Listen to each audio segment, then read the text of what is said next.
por favor. Essa semana eu estava meditando em alguns temas, em alguns assuntos da nossa vida de cristão. E quando eu li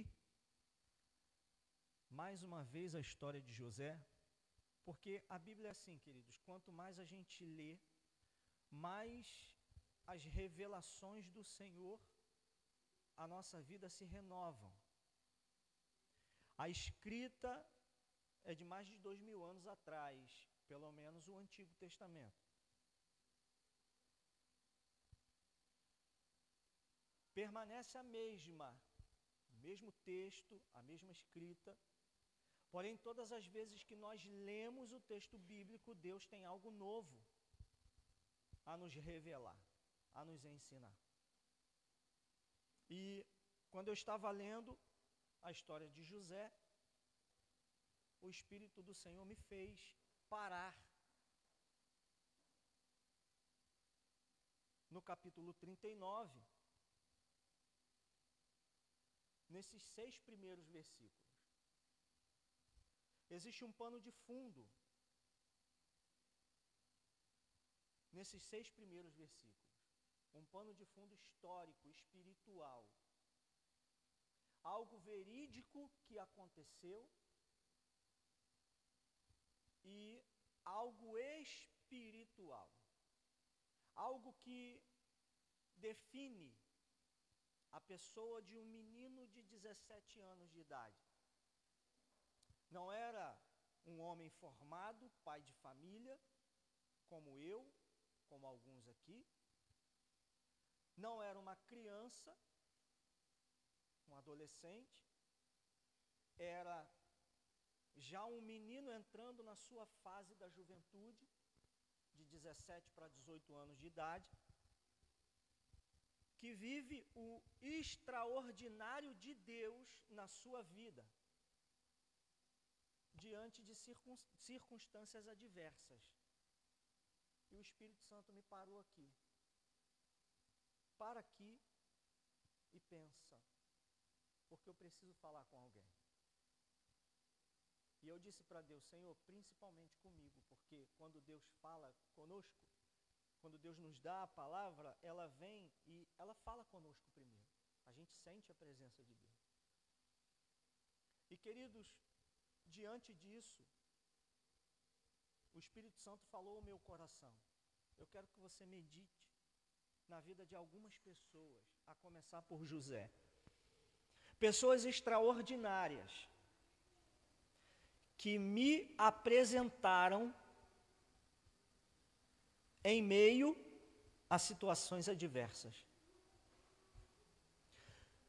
Pessoas extraordinárias que me fizeram conhecido em meio a situações adversas. Pessoas extraordinárias que foram um diferencial para que outros me adorassem em situações adversas.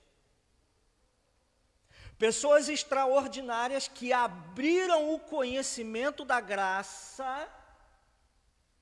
para que outros pudessem me conhecer por suas situações adversas. Quando a gente começa pela história do menino José, e a gente começa lendo do início, ao chegar aqui no capítulo 39, eu tenho 2 linhas para crer. A primeira, o menino tinha tudo para ser um garoto revoltado da vida. Por quê? Eu acredito que vocês assistiram ao seriado da Rede Record, quando mostrou a história de José. Tem filmes que mostram a história do menino José, são muito bons, diga-se de passagem. E quando a gente para analisar a vida de José, esse menino extraordinário, a gente observa, querido, que o que aconteceu com esse garoto as situações que aconteceram com a vida dele, ele tinha tudo para ser um jovem revoltado. Completamente revoltado. Num momento ele tem o carinho dos pais, o conforto da sua casa, o conforto da sua família. E num outro momento ele, pelos seus próprios irmãos, está sendo lançado num buraco cheio de lama. Num momento ele tem o afago do seu pai que o amava. No capítulo de número 37, o pai que o amava, o escritor aqui, o historiador, 37, pai que o amava, o escritor aqui, o historiador, 37, corta para mim, André, por favor. Pai que o amava, o escritor aqui. Tecnologia é assim, irmão. Mas é bom, eu gosto. Então, queridos, aqui no capítulo 37, depois isso aqui é lição de casa. Tudo que a gente prega aqui é lição de casa, tá? Para você chegar em casa, depois meditar, estudar, pedir a Deus para falar com você, porque certamente Deus fala, Ele te ensina, Ele nos ensina. O capítulo de número 37 tem um pano de fundo nos primeiros versículos, onde Jacó divide ou não balanceia o amor que ele sente por José com os seus demais filhos. E aqui tem um erro grotesco familiar para quem é pai. Os irmãos de José sentem inveja de José, não pelo fato dele ter sido um garoto sonhador, por ele ter sonhado, mas porque perceberam, capítulo 37, versículo de número 4. Vendo, pois, os irmãos de José que seu pai o amava mais do que a todos, olha o erro grotesco de um pai, capítulo 37, versículo 4, aborreceram-no e não podiam falar com ele pacificamente. Então aqui nós já temos um dever de casa, nós já temos um ensino, para quem é avô de 2, 3, 4 netos, para quem é pai de 2 filhos, como eu sou, eu não posso de maneira nenhuma amar mais um do que o outro. Isso já é um ensinamento, eu posso criar uma catástrofe na criação dos meus filhos. Quando José sonha o sonho do plano, do projeto de Deus, já existe um problema familiar. Já existe algo no coração deles contra o menino. Então, num momento ele está protegido pelo pai, e num outro momento ele está dentro de uma cova, lançado pelos seus próprios irmãos, por causa do coração machucado, por causa da inveja. E por muitos outros sentimentos que foram criados ao longo da sua convivência. Num momento ele está abraçado com sua mãe, num outro momento ele está saindo da cova, achando que vai voltar para casa, mas está indo como escravo para uma terra que ele não conhece, para viver uma situação adversa, aquela que ele está acostumado a viver. Num momento ele tem o colchão, o cobertor, a sua túnica que ganhara de presente do seu pai, o amor do seu pai. Num outro momento ele chega na casa de um homem desconhecido para servi-lo como escravo, para viver uma situação pela qual não está acostumado a viver. Ele agora vai ser desacreditado. Na casa do pai ele tinha credibilidade, agora na casa do seu senhor Potifar ele está desacreditado. Na casa do pai ele tem comida a hora que quer, na casa do seu senhor ele precisa pedir para comer, e no momento certo, e na hora certa, e aquilo que sobra para um servo comer. Queridos, e por que o menino ele é extraordinário? Por que ele é extraordinário?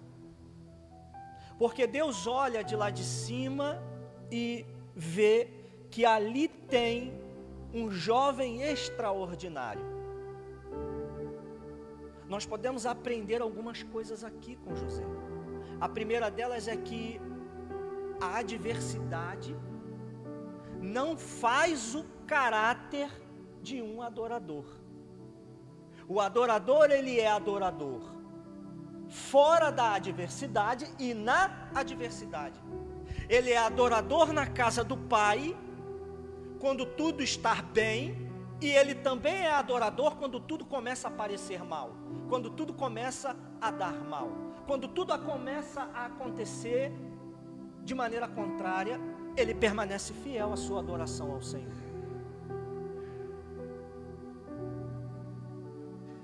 O convívio não faz o caráter de um verdadeiro adorador. Por que não? Ele agora não vai conviver com pessoas do seu costume. Ele não vai conviver com pessoas do seu meio, onde durante 17 anos ele conviveu. Ele vai conviver com pessoas diferentes.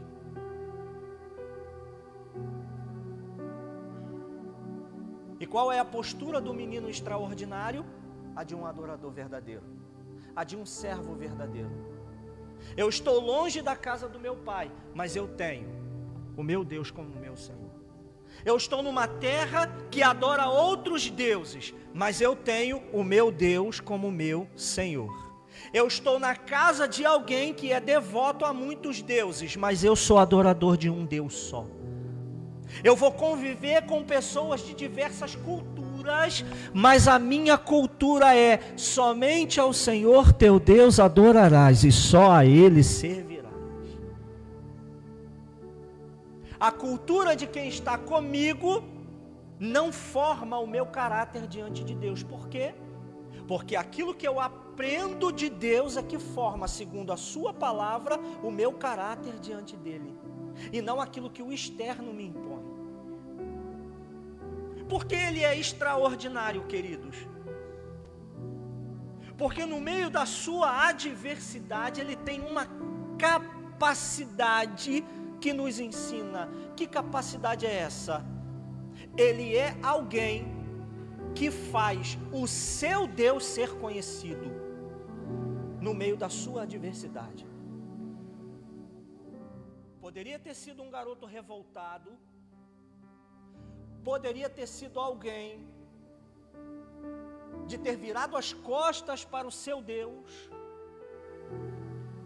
poderia ter sido alguém revoltado na vida, não querer mais servir ao Deus do seu pai Jacó, do seu avô Isaque, do seu bisavô Abraão. Poderia ter sido alguém que daria para tudo quanto é tipo de má postura, mas ele prefere permanecer que Deus está, acreditando que Deus está no controle de todas as coisas. Ele prefere permanecer crendo que Deus tem um plano para tudo. Ele está no controle de todas as coisas e nada sai do controle das suas mãos. Louvado seja o nome do Senhor. Por isso é um garoto extraordinário, por isso nos ensina. Por quê? Porque nós, se está tudo bem, se a maré para o seu lado está perfeita, e se prepare, porque o dia mau, ele está lá na frente, está propício a qualquer um de nós. E qual deve ser o nosso dever? Acreditar que Deus está no controle de todas as coisas e que Ele está conosco. Por quê? Porque quem está à nossa volta precisa ver o Senhor em nós. precisa olhar para nós e ver o Senhor em nós no momento da adversidade, não só no momento da bonança, onde tudo vai bem, não só no momento da alegria, onde a churrasqueira está subindo a fumaça e não tem pé de galinha, tem a picanha mesmo, onde tudo está indo bem, onde as contas todas elas estão sendo pagas, no banco tem até dinheiro para investir, não tem doença nenhuma batendo na porta, está tudo ok, eu sou adorador. Mas quando as coisas começam a sair do controle, eu estou sendo observado no mundo espiritual e no mundo físico, então Deus precisa ser visto na minha vida. Porque em todo tempo dai graças ao Senhor, porque essa é a vontade de Deus. Em tudo dai graças. Queridos, e é tão profundo que quando José chega na casa de Potifar, o primeiro serviço de José na casa de Potifar não é administrar o que Potifar tem, Fabiana. Potifar não pega a sua riqueza e diz assim: chegou um escravo novo, um hebreu, comprei dos ismaelitas, vou deixar a minha fortuna na mão dele. Não. Na casa do seu pai Jacó, ele era um administrador, ele administrava com seu pai. Agora, na casa de Potifar, ele é um escravo, ele não tem confiança, ninguém confia nele. O primeiro serviço de José na casa de Potifar não é o serviço do bom e do melhor. Olha, você vai administrar a cozinha, você vai administrar a comida. Não, José começa por baixo, sendo observado.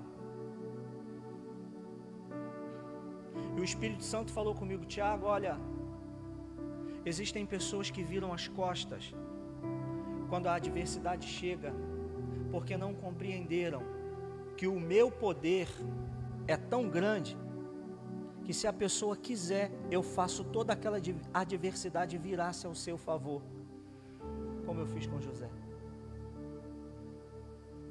O seu Senhor está observando José, sabe?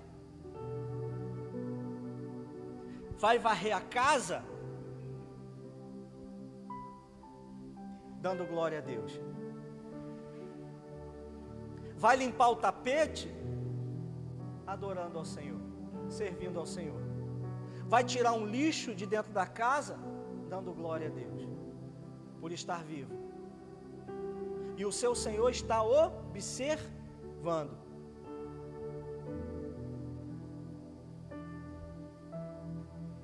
Vai tirar o pó,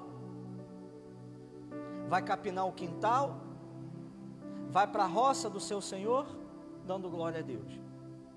E o texto diz que o Senhor estava com o menino, e tudo aquilo que ele colocava a mão prosperava. Se ele varresse a casa, era a melhor limpeza. Se ele fosse arrumar a cama, era da melhor maneira. Se ele fosse lavar uma louça, ficava mais limpa do que as demais. Tudo que o menino fazia prosperava, porque o Senhor era com ele. Agora, por que o Senhor era com ele? Porque o coração dele estava no Senhor. Enquanto o nosso coração está em Deus, tudo aquilo que nós colocarmos as mãos aqui vai prosperar, porque a ideia de Deus é nos abençoar. A ideia de Deus é se fazer conhecido através de nós e através de tudo aquilo que fazemos. Tudo aquilo que fazemos, tudo aquilo que praticamos, glorifica ao nosso Senhor. Quer comais, quer bebais, quer façais qualquer outra coisa, faça para a glória de Deus. Aleluia. Louvado seja o nome do Senhor. E o seu Senhor está observando. Que garoto é esse? Que pessoa é essa? que tem um clima diferente, sabe? Porque quem tem Deus tem um clima diferente. Quem tem o Espírito Santo de Deus e glorifica a Deus, tem um clima diferente, Rose. É um clima diferente. É uma sensação diferente. É um prazer diferente que a gente sente ao chegar perto de alguém que está cheio do Espírito Santo de Deus. Por quê? Porque nada ele faz para interesse próprio, mas ele faz para a glória de Deus. E quanto mais ele glorifica a Deus, mais Deus vai se fazendo conhecido através da sua vida, através de tudo aquilo que ele coloca às mãos. Capítulo 49, o seu Senhor observou que o Senhor estava com ele. Espera aí, se ele é devoto a todo tipo de Deus, a mitologia egípcia, ao Deus Sol, ao Deus Lua, como que ele consegue, sabe, observar o menino e perceber que existe algo diferente de tudo aquilo que ele crê sobre a vida do menino e com o menino? Essa é a presença de Deus, queridos. É incomparável a qualquer tipo de presença que possa existir na face da terra. É a presença do Espírito Santo de Deus. Esse é o nosso Senhor. Quando você está cheio dele, onde você chega, a presença dele chega contigo. O clima fica diferente. As coisas mudam, tanto no mundo espiritual quanto no mundo físico. Por quê? Porque você trouxe consigo a presença de Deus para aquele ambiente, para aquele local. Olha, tem trevas, o que vai acontecer ali? A luz chegou, então está tudo claro. Porque a luz que há em ti, ela brilha. Não se pode esconder uma cidade edificada onde? Num monte. De maneira nenhuma. Então deixe brilhar a luz do Espírito Santo de Deus na sua vida, meu irmão. Faça Deus ser conhecido nas suas adversidades. Glorifique a Ele nas suas adversidades, porque tem pessoas te observando. Tem pessoas dizendo assim: até onde ele vai, até onde ela vai com essa história de Deus, com essa história de cristianismo, de evangelho, até onde ela vai? Vamos ver até onde ela vai conseguir. Quanto mais o hambúrguer esquentar na chapa, vamos ver se ela aguenta. Deixa eu te dizer, queridos, ainda que a chapa esteja quente, glorifique ao Senhor, porque o refrigério virá. Aleluia, louvado seja o nome do Senhor. O refrigério virá. Ele não nos abandona, Ele está conosco. E quem está nos observando está conhecendo que o Senhor está conosco para todo sempre, que Ele é o nosso Deus. Aleluia, porque glorificamos a Ele, seja na adversidade ou seja no momento da bonança, nós servimos ao nosso Deus. O menino está sendo observado. É tão impactante que agora o seu Senhor pega tudo aquilo que tem e coloca nas suas mãos. Toma, administra, porque você tem algo diferente. Olha que interessante que o Ricardo falou aqui. E a gente não combinou isso. Deus quer colocar algo nas suas mãos. Deus quer fazer você prosperar. Deus quer trazer às suas mãos aquilo que é seu, que Ele te deu. Só que a sua postura tem que mudar. Você precisa compreender que você está sendo observado por muita gente. E Deus precisa ser conhecido na sua vida. O que está acontecendo é porque Ele precisa ser conhecido em você, através de você. Pessoas estão te observando, estão dizendo até onde ela ou ele vai com essa história de Deus. É esse o momento de você dizer: o Senhor está comigo para todo sempre. Ele não me abandona. Esse é o nosso Deus, queridos. Ele tem um plano, Ele tem um projeto para tudo. Ele tem um propósito para tudo. E o checkmate aqui, o que faz o menino ser diferenciado na casa de Potifar dos demais escravos, A presença de Deus. O Deus de Jacó, do seu pai que está com ele. Quem está com Deus, pega isso aqui. Quem está com Deus, tudo aquilo que faz prospera. Agora, quem não está com Deus, não adianta fazer nada, porque tudo que faz é em vão. Por quê? Porque a glória sempre será do homem, não de Deus. Agora, quem está com Deus, tudo aquilo que faz prospera, porque a glória sempre é do nosso Deus, para todo sempre. E a prosperidade. Então, está na hora de nós pararmos e começarmos a refletir. O que eu tenho feito para Deus? O que eu tenho feito diante de Deus? Tudo que eu tenho colocado às mãos, Deus tem sido visível?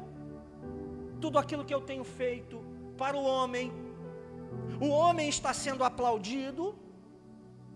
Ou é Deus que está sendo glorificado através da minha vida? Ou é Deus que está me levando pelos seus planos, pelos seus projetos, e Ele está sendo glorificado através da minha vida? Deus quer nos abençoar, Deus quer colocar nas nossas mãos coisas grandes, mas nós precisamos fazê-lo conhecido através das nossas adversidades, porque tem pessoas nos observando, queridos, e não são poucas, são muitas. Tem pessoas nos observando, e não são poucas, são muitas. Muitas. Haja vista que a Bíblia diz que nós estamos cercados por uma tão grande nuvem de testemunhas. E qual será o diferencial? Qual será o diferencial da nossa vida? Qual será o diferencial, queridos? É simples. Deus está sendo conhecido através de você. Deus está sendo visto. Quando Potifar olhou para o menino, ele não viu o hebreu, ele viu a presença de uma força maior. Ele não sabia quem era, mas ele viu que com o menino tinha algo. Agora, queridos, a história se repete ao longo das Escrituras. A história se repete ao longo da Bíblia. Em 2 Reis, capítulo de número 5, tem uma segunda escrava, ou um segundo escravo, uma menina. O general da Síria invade Jerusalém, agora é diferente.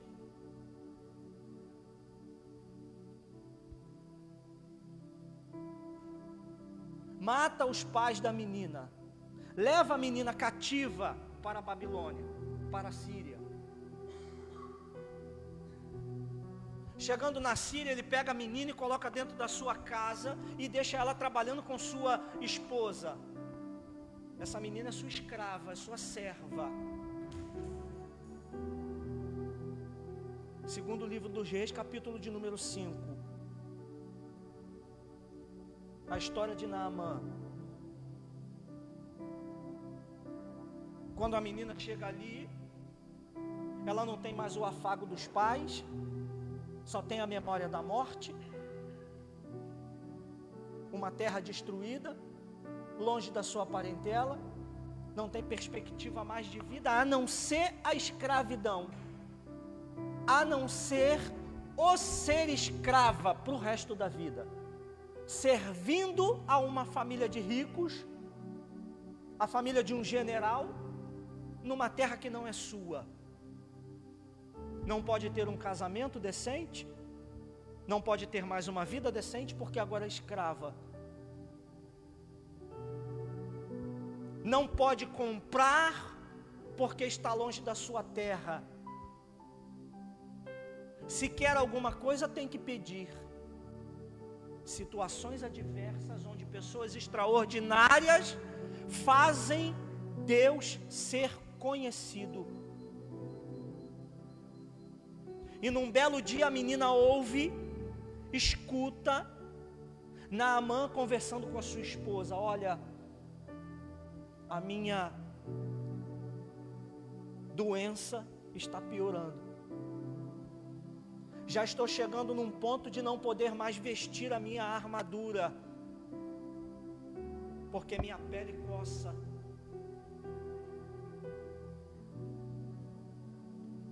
Quando eu leio a história dessa menina, queridos, faço um paralelo com a história de José.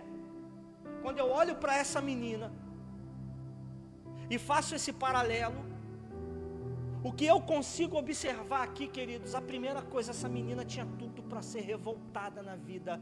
Eu quero, com licença da palavra, pelo linguajar, eu quero que esse miserável morra, pelo que ele fez comigo. Que essa chaga o mate, por eu estar vivendo o que eu estou vivendo como escrava, por eu estar nessa situação em que eu estou. Só, queridos, que quando eu leio o texto, sabe, eu glorifico a Deus, porque a menina olhou para sua senhora e disse: ah, minha senhora, sabe, aquela paz no coração, eu sei que eu sou sua escrava, quem dera se o meu Senhor conhecesse o profeta que tem em Israel, ele ficaria curado dessa lepra.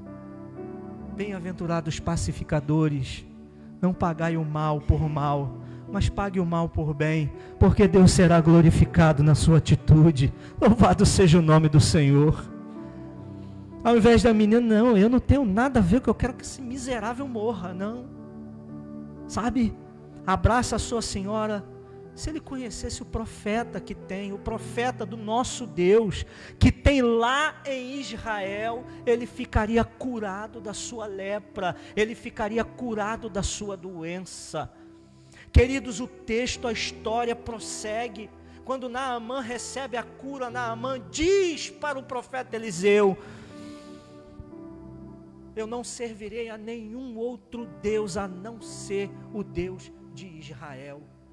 Porque alguém, querido, cheio do Espírito Santo, ainda que estava numa situação ruim, numa situação na braba, na chapa do hambúrguer, esquentando, a pessoa olhou para dentro de si: eu tenho a paz, então a paz eu vou transmitir, eu vou dar, porque a paz que excede a todo entendimento na minha vida. Não pago o mal por mal, mas eu pago o mal por bem.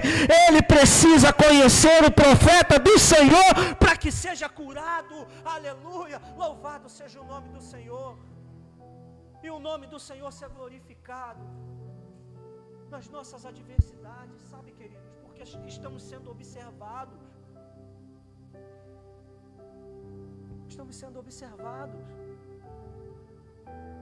o inferno é uma testemunha que está doidinho para você cair, doidinho para você meter o pé, doidinho para você sair, para te papar, doidinho para te jogar na cova. Acha que os amigos vão lá abraçar, dizer: ai, como eu te vão? Não, quando você estiver na lama, duvido, não vão não. Ah, mas eu fiz tanto por você, problema é seu, não fez mais do que a sua obrigação. É isso que você vai escutar. Agora com Deus é diferente, querido. Com Deus é diferente, completamente diferente. Completamente diferente. Completamente diferente, porque quanto mais a gente vai passando pelo meio do deserto, o Senhor está conosco. Ele vai abrindo caminho no meio do mar. Quanto mais as adversidades chegam, sabe, Deus vai se fazendo presente, vai se fazendo conhecido. Não só eles conhecem ao Senhor, mas como nós também nos aproximamos mais dEle, quando glorificamos a Ele na nossa adversidade, porque Ele quer se fazer conhecer, queridos, tanto por mim, quanto por aquele que nos observa. Ele é o nosso Deus. Então chegou o momento de você dizer: a prova que eu estou passando não é para me matar, mas é para fazer com que o meu Deus seja conhecido nessa terra, através da minha vida. Aleluia, louvado seja o nome do Senhor. Homens, mulheres, meninos extraordinários, que temos histórias aqui, sabe, para meditar no nosso devocional com Deus e o Senhor nos alimentar. Olha, eu fui com eles, eu serei contigo, sabe? O que não dizer de Daniel, queridos? Quando eu faço um paralelo, sabe, entre essas três pessoas, e olho para a história, e vejo como Nabucodonosor invadiu Israel, mata a família de Daniel, pega o jovem e leva para a Babilônia, para trabalhar no palácio. Ele e seus 3 amigos, nós conhecemos como Sadraque, Mesaque e Abednego, nomes babilônicos que eles receberam quando chegaram no palácio, mas seus nomes judaicos, israelitas, é Ananias, Misael e Azarias e Daniel.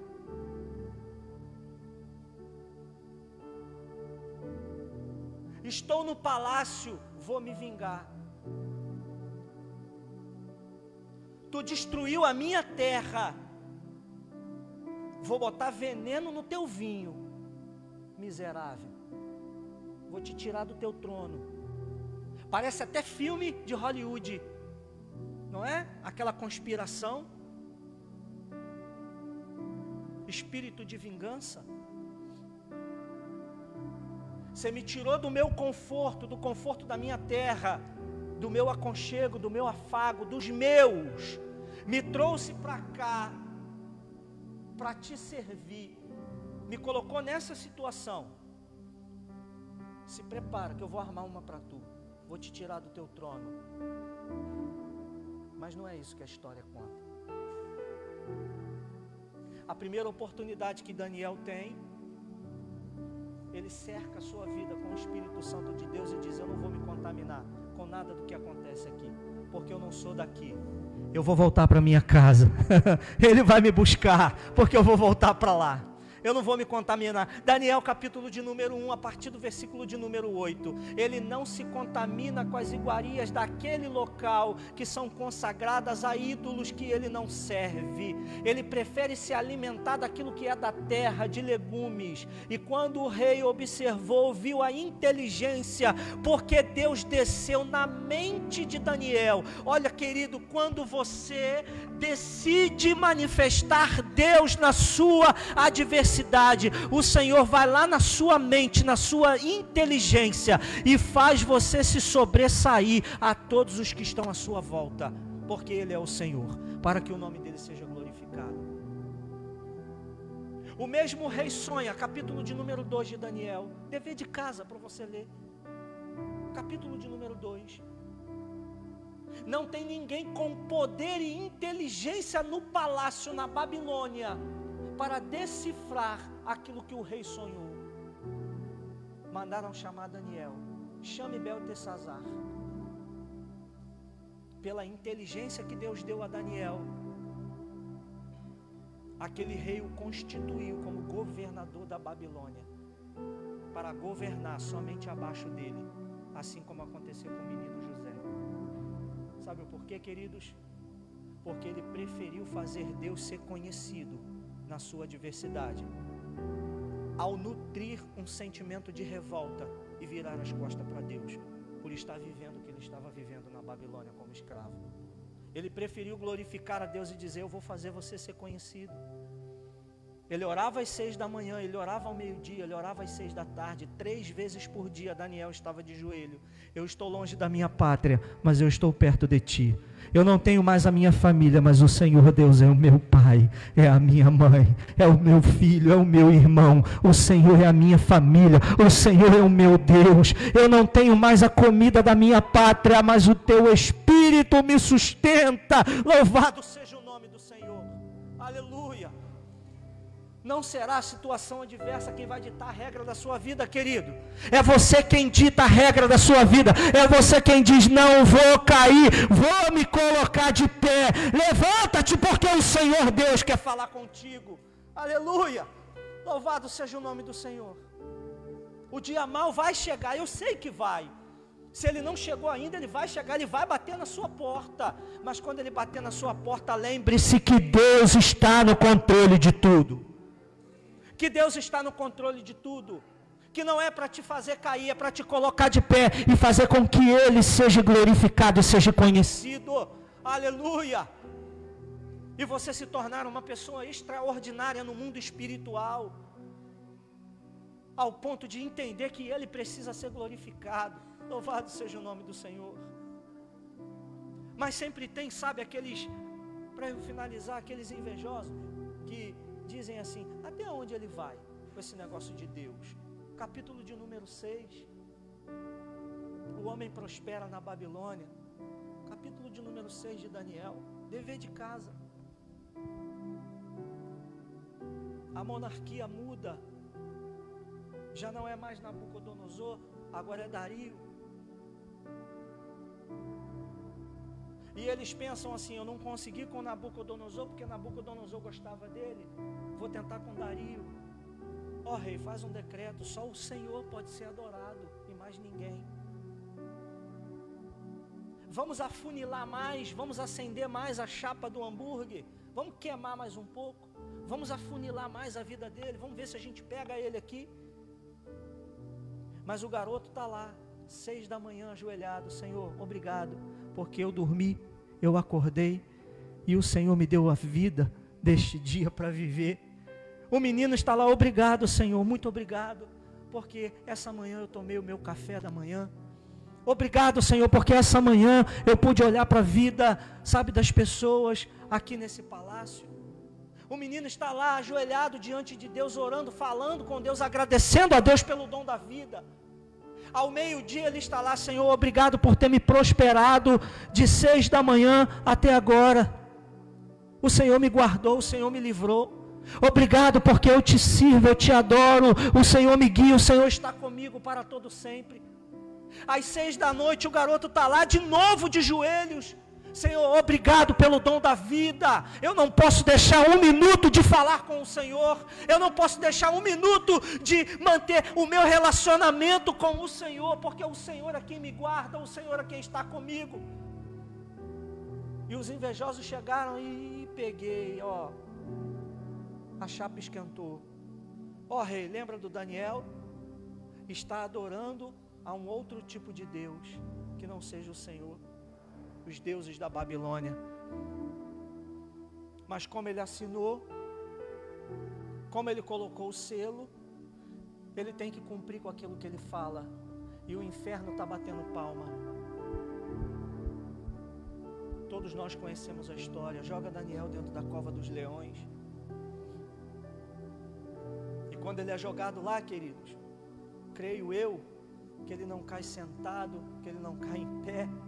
Creio eu que ele já cai de joelhos na presença do Senhor. Senhor, se assim for a sua vontade, tirar-lhe a minha vida, que assim seja. Mas eu quero que o teu nome seja glorificado. E nós conhecemos a história. O Espírito do Senhor fechou a boca daquele leão. E no outro dia pela manhã, querido, aquele rei foi ali e chamou o nome de Daniel. E quando Daniel respondeu, aquele rei saiu dali e fez um decreto: aqui na Babilônia ninguém mais adora outro Deus a não ser o Deus de Daniel, para todo sempre. Pessoas extraordinárias que no meio da adversidade preferem fazer Deus ser conhecido. Louvado seja o nome do Senhor. Você pode aplaudir ao Senhor por isso, queridos? Você pode aplaudir ao Senhor por isso? Você pode dizer: Senhor, eu vou te fazer ser conhecido na minha vida. Estão batendo palma querendo que eu caia, querendo que eu vire as costas para ti, mas eu te farei ser conhecido na minha vida para todo sempre. O Senhor será conhecido em mim, o Senhor será visto em mim, o Senhor será glorificado em mim, e o meu milagre vai chegar para todo sempre. Aleluia. Louvado seja o nome do Senhor.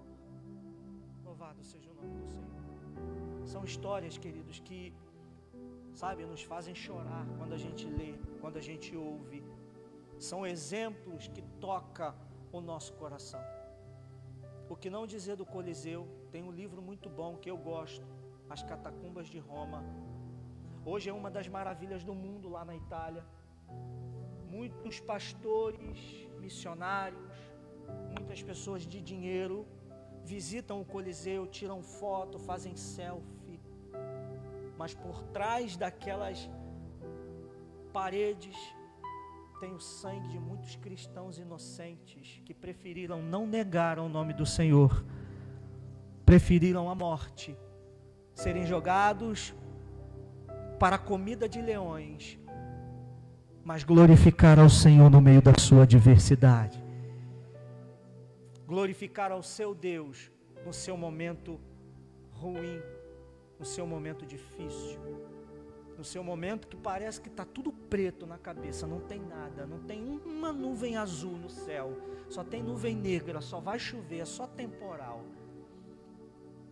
Sabe? E pessoas extraordinárias que preferem glorificar ao Senhor na sua vida do que virar as costas para Ele. Conta uma das histórias do Coliseu. Uma mãe com uma criança, uma família. E quando eles gritavam, nega o seu Deus, porque o cristão aparentava ser uma ameaça para o governo, politicamente falando. Então é melhor matar, é melhor cortar a cabeça. É melhor matar um porque o outro vai desistir de servir. É assim que funciona. É impor respeito pela coerção. É impor respeito pela violência. Estão os três pendurados em cima de uma fogueira. E quando eles gritam, nega o seu Deus e saia daí. Eu não nego o meu Deus. Pegaram um menino, e eu acho que não existe dor pior do que uma mãe ver um filho doente, quem dirá em ponto de morte.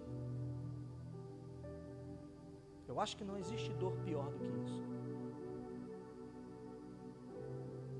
Se tu não negar o seu Deus, eu acendo a fogueira. Acendeu a fogueira do pai, e o menino e a mãe vendo o pai pegando fogo, queimando. Depois ele vira para ela e diz, acendo a fogueira se tu não negar o teu Deus. Eu não vou negar o meu Deus. Eu vou servir ao meu Deus. Eu vou fazer o nome do meu Deus ser glorificado. Ok, então a dor é pior. Eu vou acender a fogueira do seu filho. Eu vou matá-lo queimado. Faça isso o mais breve possível. Porque quando tu fizer isso, hoje ainda ele estará com o meu Senhor. Louvado seja o nome do Senhor. Sabe o que é isso, querido?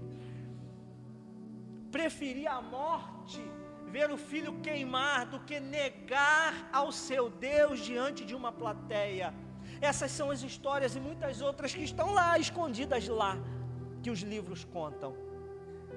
Para nos mostrar, queridos, que pessoas extraordinárias glorificaram ao Senhor nas suas adversidades. E nós devemos fazer o mesmo. Nós devemos fazer o mesmo. Porque só o que muda é o tempo e a época, os anos e as datas. Mas os problemas continuam. A vida continua. Para morrer, basta viver. Para ficar doente, basta estar bem. Para ter problemas psicológicos, basta estar são. Essa é a vida do ser humano. Mas como o apóstolo Paulo disse, em todas essas coisas somos mais do que vencedores por Cristo Jesus. Porque posso todas as coisas naquele que me fortalece. Nada me separará do amor de Deus. A tribulação, a angústia, nada pode me separar do amor de Deus. Você pode repetir isso comigo, queridos? Olha, 1, 2, 3. Nada pode me separar do amor de Deus. Aleluia. Aleluia. Louvado seja o nome do Senhor. Louvado seja o nome do Senhor. Aleluia. Saia daqui com essa palavra, querido. Não deixe que nada dessa vida, sabe, te afaste do amor de Deus. Leve você para outro caminho, por outro lugar. Tire seu psicológico do Senhor. Não, mantenha sua fé, mantenha seu pé. Firma os seus pés na rocha. Pessoas sofreram, viram a glória de Deus. Nós vamos sofrer, mas nós veremos a glória de Deus para todo sempre. Amém. Deus é fiel.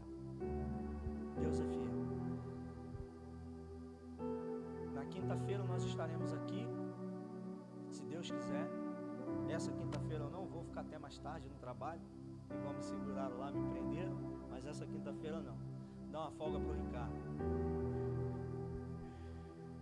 No sábado pela manhã temos a consagração e domingo à noite, se Deus quiser, estaremos aqui novamente, no nosso culto de celebração. Gessel, eu sempre esqueço do Gessel na casa da irmã Eunice. Gessel, queridos, terça-feira nós temos Gessel na casa da nossa irmã Eunice. Amém? Vamos nos colocar de pé para nós encerrarmos,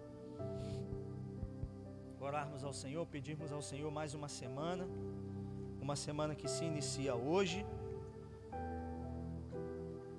No trabalho se inicia amanhã, mas no calendário se inicia hoje. Amém? Amado Deus eterno Pai, obrigado, Pai querido, por mais esse dia. Obrigado porque o Senhor, Pai querido, tem falado conosco. O Senhor tem nos ensinado. Pai querido, o Senhor tem nos advertido, Senhor, que faz-se necessário que façamos o Teu nome ser conhecido, Pai querido, aqui nesta terra. Obrigado, Pai querido, por tudo que tem acontecido conosco. Obrigado, Pai querido, por tudo, Senhor amado, que temos vivido, porque o Senhor está no controle, o Senhor tem um plano, um projeto, o Senhor, Pai querido, sabe de todas as coisas e a Tua vontade é boa, perfeita e agradável. Por isso nós te agradecemos, nós te glorificamos, nós te exaltamos e te pedimos, Pai querido, despede-nos na Tua mais perfeita paz, a paz do Teu Santo Espírito. Nos dê uma semana cheia da Tua graça, uma semana cheia da Tua misericórdia, Senhor amado, uma semana cheia da Tua presença, onde, Pai querido, pisarmos com os nossos pés, que o Senhor pise conosco e chegue conosco, Pai querido, para todo sempre. Obrigado por tudo, meu Deus, o que o Senhor tem feito, Pai querido, nas nossas vidas. Nós te agradecemos por obra e graça do nosso Senhor e Salvador Jesus Cristo. Amém. Estenda suas mãos, queridos, que o amor de Deus, a graça de nosso Senhor e Salvador Jesus Cristo, as doces consolações do seu Santo Espírito sejam com todos aqueles que aguardam a sua vinda, não só hoje, mas para todo sempre. Amém. Vai em paz, queridos, em nome de Jesus.